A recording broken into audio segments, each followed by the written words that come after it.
Muy buenas noches, bienvenidos una semana más a Consulta Médica. Estamos encantados de acompañarles con una nueva edición de este programa. Hoy les vamos a hablar de patologías de nuestra columna vertebral, de cómo se previenen, de cómo se diagnostican y de cómo se tratan. Para ello contamos en nuestro plató con un especialista, con Otero Vich, que es neurocirujano y sobradamente conocido en nuestra ciudad porque tiene consulta en la calle Montero Ríos. ¿Qué tal, doctor? Muy buenas noches. Hola, buenas noches. Muchas gracias por acompañarnos en Consulta Médica. De nada. Bueno, pues las enfermedades que afectan a nuestra columna vertebral son frecuentes en estos tiempos. Es quizás la zona más perjudicada de nuestro cuerpo debido pues un poco a la vida que llevamos, ¿no? El estrés, la crisis, ¿cómo influye eso en nuestra columna?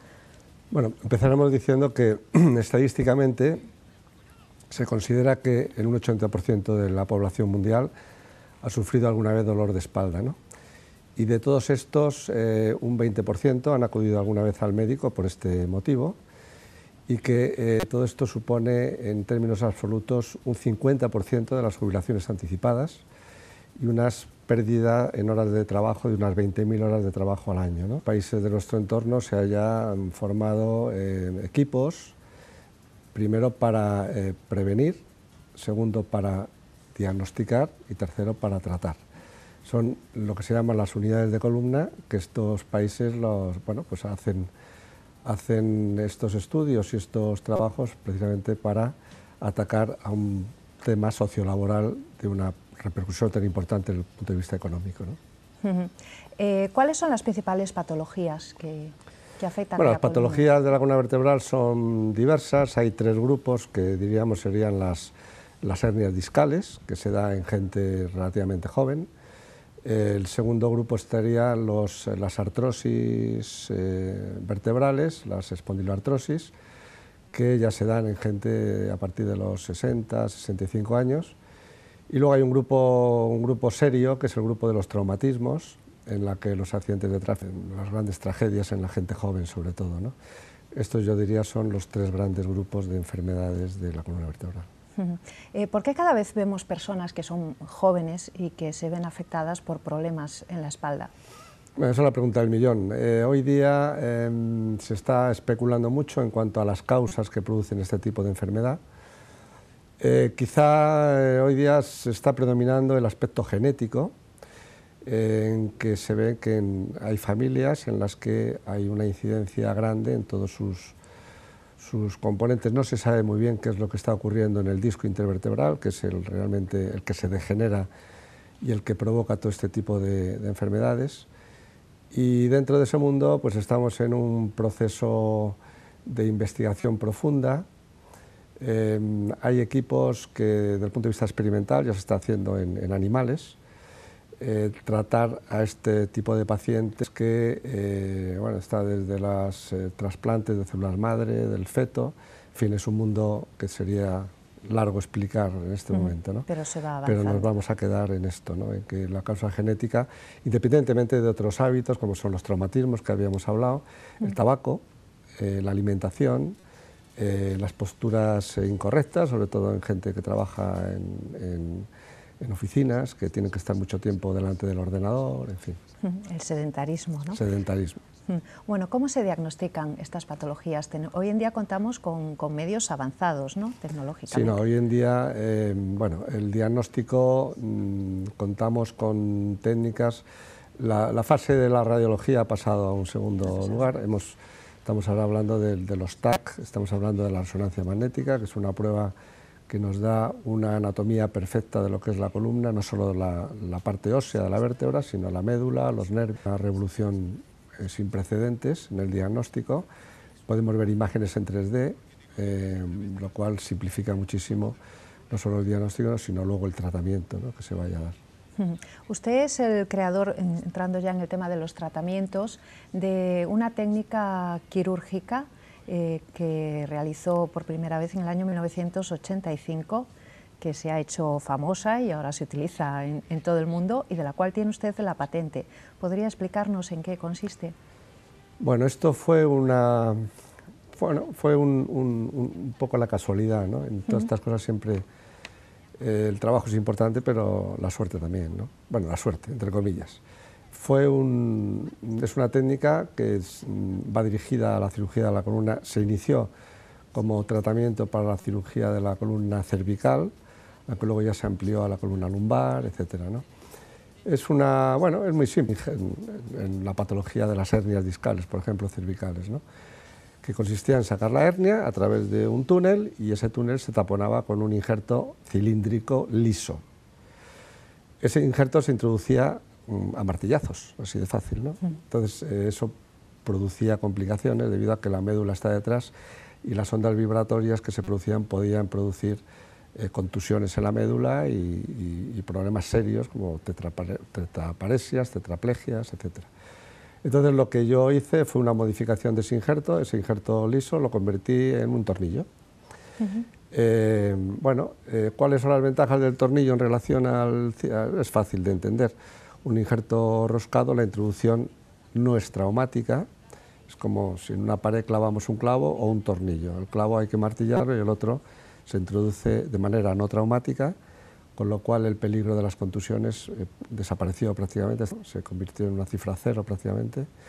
El tornillo se impacta mucho mejor, con lo cual la posibilidad de que el injerto salga para afuera es mucho más difícil. Y al ser un injerto roscado, la superficie de contacto es mayor, con lo cual el riesgo de aplastamiento del injerto que a veces se producían, pues también y ese es el asunto. Para cuando uno tiene un poco la idea feliz y cree en ella, hay que buscar el mejor método de darse a conocer, ¿no? Entonces yo lo publiqué en una revista, el Journal of Neurosurgery, que es la revista más importante de neurocirugía, y a raíz de ahí, es una revista que la leen en todos los lados, se publicó. Entonces me invitaron a congresos, y en el Congreso Mundial de Toronto y Nueva Delhi en la India fue cuando se presentó oficialmente la técnica, y es largo de tal, es caro, en aquel momento yo no tenía un duro, tenía que sacar el dinero pero afortunadamente se hizo una patente a nivel mundial y hasta hoy. De manera que hoy puedo decir que todo lo que se mete en la columna en un porcentaje alto se rosca. Y esa es la historia, resumida. Pero no todas las patologías de columna se tratan con cirugía, ¿no? Creo que ahora la tendencia es más utilizar técnicas convencionales, ¿no? Tratamiento convencional. Más conservador, sí. Más conservador. Sí, efectivamente, hemos pasado en los últimos 10 años, hemos pasado de operar casi todo a ser más conservadores. ¿Por qué? ¿Por qué? Sí. Porque la estadística nos demuestra que la cirugía, aunque se haga bien, tiene sus complicaciones, y desde el punto de vista sociolaboral, como decía al principio, ese es un tema muy importante, ¿no? Y entonces, el tiempo pasa, surgen nuevas tecnologías más conservadoras, hemos por ciento el índice de cirugías que estábamos haciendo. Eso no quiere decir que no se opere, se quiere decir que hay unos apartados dentro de la patología que se está demostrando que se puede curar por métodos no quirúrgicos o lo que se llama las técnicas semi-invasivas, ¿no? Que son técnicas en las que incluso no hay que abrir al paciente, se puede tratar con láser, con ozonoterapia, con un montón de técnicas que al ser inocuas se está demostrando que tienen menos complicaciones y los resultados son realmente buenos, ¿no? Eso no quiere decir, como digo, que no se opere. Es más, cuando hay que operar y tal, estamos hablando de técnicas muy complejas en las que cuando no hay más remedio hay que hacerlas. ¿Qué es la ozonoterapia? ¿Cómo funciona? Bueno, la ozonoterapia yo diría que ha pasado a mejor vida. Sí. Fue una técnica que nosotros utilizamos en su día. Es el ozono que está en la atmósfera. Se considera que actúa sobre el disco intervertebral haciendo una descompresión del disco. Bueno, es un tema bioquímico que sería largo explicar, ¿no? Y todo lo que se hacía era inyectar el ozono dentro del disco para reducirlo, descomprimir y evitar en este caso lo que es la cirugía, ¿no? Hoy día, entre métodos conservadores, aparte de las semi-invasivas, hay... Nosotros, por ejemplo, en la unidad de columna que tenemos en Vigo hemos utilizado una técnica muy novedosa que es lo que se llama la DRX. El DR es una máquina diseñada por los médicos de la NASA, que se dieron cuenta que los astronautas que tenían dolor de espalda en tierra, al subir al espacio, con la ingravidez se les pasaba el dolor, ¿no? Entonces diseñaron una máquina que hace un poco, bueno, traslada la tracción informatizada que se hace sobre la columna, sobre los discos, de manera selectiva, y eso lo que hace es dos fenómenos, que es rehidratar el disco que está degenerado.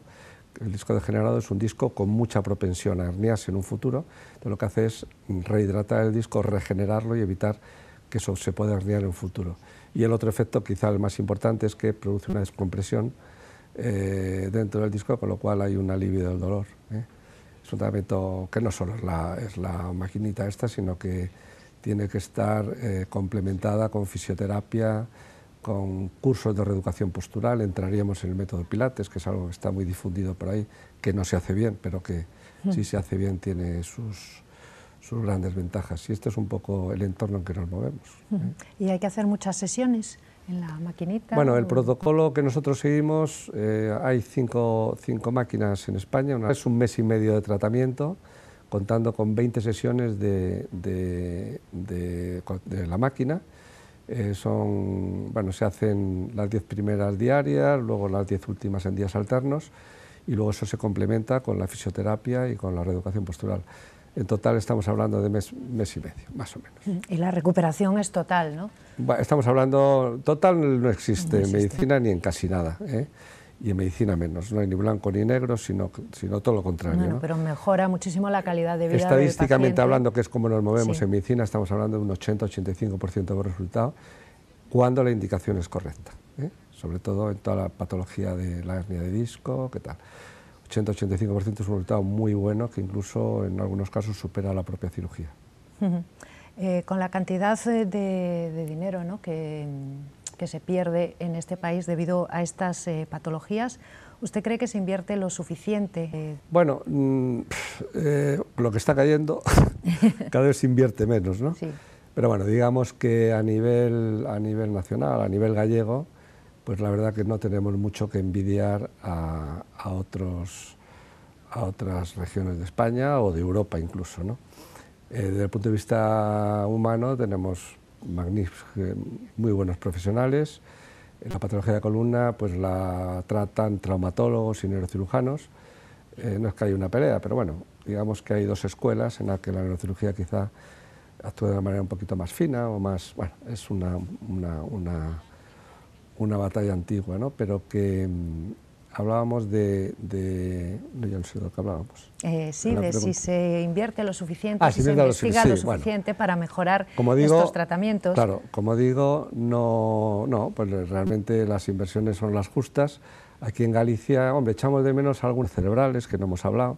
El navegador cerebral es una técnica, como un GPS, que nos orienta intraoperatoriamente, mientras haciendo la cirugía, nos orienta a dónde estamos en tiempo real, con lo cual la exactitud de la técnica es infinitamente muy superior a lo que es la visión directa, ¿no?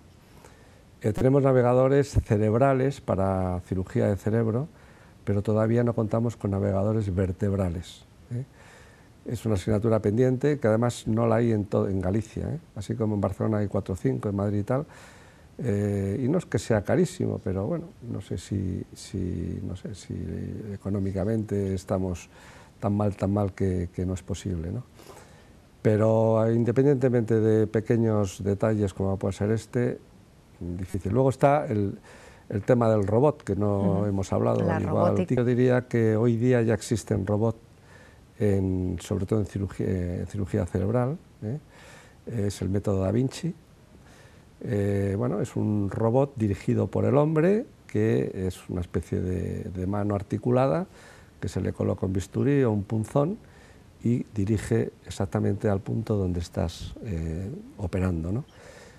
Las grandes ventajas del robot, bueno, pues el robot es un señor que no fuma, no trasnocha, no bebe, no hace guardias, con lo cual, bueno, desde el punto de vista de la exactitud es increíble, ¿no? Estamos hablando de una exactitud 20.000 veces superior a la mano del hombre. Hoy por hoy ese robot está dirigido por el hombre. Claro, que si fuma, si trasnocha, si hace guardias... Pero quiero decir que el robot lo dirige el hombre a través de una máquina, una serie de botones, que tal y tal. Que en un futuro, yo creo que son patologías. ¿Estas técnicas ya se están utilizando en Galicia? No. No. El robot no existe en Galicia. En Madrid hay un Da Vinci, pero sobre todo para cirugía cerebral. En Estados Unidos ya están en alguna patología vertebral.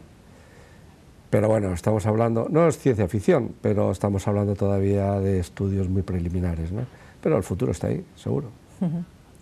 ¿Cuál es la gran asignatura pendiente en los hospitales públicos gallegos? Usted que estuvo en alguno, ¿cuáles son las principales carencias en el tratamiento de este tipo de enfermedades? ¿O está todo cubierto? Quizás las listas de espera, ¿no? Más que cuando el paciente realmente accede. Bueno, yo fui jefe de servicio del Xeral de Vigo hasta el año pasado, desde el año 97, creo. Y hablamos del 97, estamos hablando de 15 años, ¿eh? Y en esos 15 años, la verdad que la evolución, hablando de los detalles de lo que es el navegador vertebral, desde el punto de vista humano, los equipos siguen siendo muy buenos. El sistema MIR nos nutre de profesionales buenos. Quizá el incentivo ha bajado mucho. El profesional médico actual, yo en la época que yo era residente, nosotros hacíamos, pues yo qué sé, 3 guardias a la semana, nunca librábamos al día siguiente. Es decir, quizá ahora se ha burocratizado demasiado, o sea, de manera que el profesional, bueno, pues acaba su jornada, hace la guardia, se va, tal. Pero bueno, del punto de vista de categoría profesional, yo creo que la categoría es muy buena. Y del punto de vista tecnológico también es muy buena. Lo que pasa es que estamos hablando de futurología en técnicas muy caras. Lo que ocurre es que el presupuesto que tendría que hacerse ahí quizá es una desproporción en relación a cómo está el país, ¿no? Y entrando ya en materia de prevención, ¿qué podemos recomendar a los telespectadores que nos están viendo para evitar, por ejemplo, ese desgaste que se produce en los discos intervertebrales?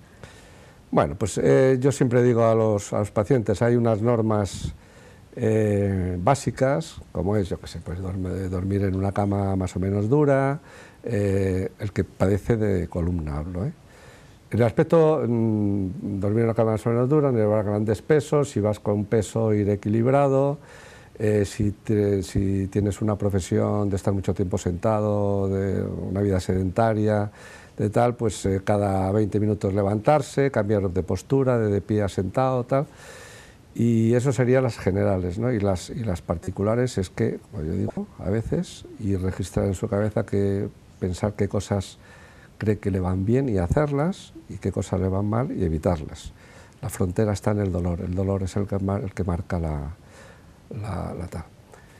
Y es un poco así. Y el que no padezca de espalda, pues tiene que, bueno, como decía, estamos hablando de causas genéticas, que eso ya es un embrollo difícil de evitar, porque el que nace con eso no tiene otro remedio, ¿no? Pero las otras causas, como es los traumatismos, pues sobre todo lo que sea pues, el tráfico, el tabaco se está demostrando como un agente degenerativo del disco muy importante, la nicotina, la alimentación grasa, en fin, todo lo que suponga añadir a patología metabólica al disco y degenerar ese disco, como digo, ese disco degenerado es el prólogo. Sin control adecuado puede provocar también...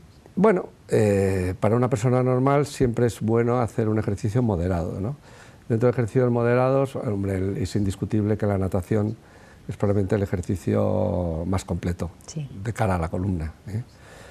Pero bueno, tampoco podemos privar a personas que les guste, o sea, jugar al fútbol, jugar al baloncesto, tal. Otra cosa es cuando tienes un problema de espalda, el poder hacer esos ejercicios violentos. Pero mientras se pueda y el cuerpo aguante, adelante. Seguramente que hay muchas personas que nos están escuchando y tienen dolor. O en alguna ocasión, como dice usted, el 80 o el 90% de las personas han tenido dolor de espalda en su vida. ¿Esto de automedicarse, de tomar analgésicos? Hombre, vamos a ver, así a bote pronto no. Pero hay gente que va tirando así o, por ejemplo, llama para pedir cita y, bueno, por el tema de las listas de espera, pues... Evitable. Una persona que le duele la espalda, pues le pregunta al amigo que le duele la espalda o va al farmacéutico y le... Eso sí, es inevitable, ¿no? Pero depende de la medicación también. La medicación de columna, estamos hablando desde un paracetamol, por decir algo lo más suave, a medicamentos con morfina, ¿no? Entonces, en ese abanico hay que tener mucho cuidado, sobre todo cuando subimos hacia los morfínicos, que eso te puede crear un hábito y meterte en otro tipo de... Pero vamos, definitivamente no automedicarse. No automedicarse y si se hace con cosas suavitas y con tal, y luego ir al médico que te haga una valoración, te haga un diagnóstico y te haga un tratamiento correcto. Claro. Y si no, acudir a la unidad de dolor. Y si no, acudir a la unidad del dolor. ¿Dónde está en Vigo? ¿A dónde tenemos que dirigirnos? Bueno, vamos a ver, yo la consulta la tengo en la calle Montero Ríos, yo mucho tiempo la consulta con el doctor Borrás, doctor Borrás que es de sobra conocido aquí en Vigo, médico del Celta, de la selección española, tal. Sí. Y bueno, teníamos la consulta en el izquierdo y yo en el derecho, con lo cual es bastante conocido, ¿no? En Montero Ríos le llaman la Casa del Huevo porque es un edificio muy emblemático de aquí, de principios de siglo. Y tengo la consulta en la primera planta y la unidad de columna en una tercera planta completa, son unos 300 metros de tal, con 7 fisioterapeutas. Ya llevamos funcionando 10 años y bueno, creo que probablemente es el centro más preparado desde el punto de vista técnico y humano de Galicia. Muy bien, doctor, pues nos congratulamos de haberle tenido en nuestro programa para arrojar un poco de luz sobre estos temas. A próxima ocasión. Muchas gracias. Y a ustedes también encantada de haber compartido estos minutos en una nueva edición de Consulta Médica. Les recuerdo que volvemos la próxima semana.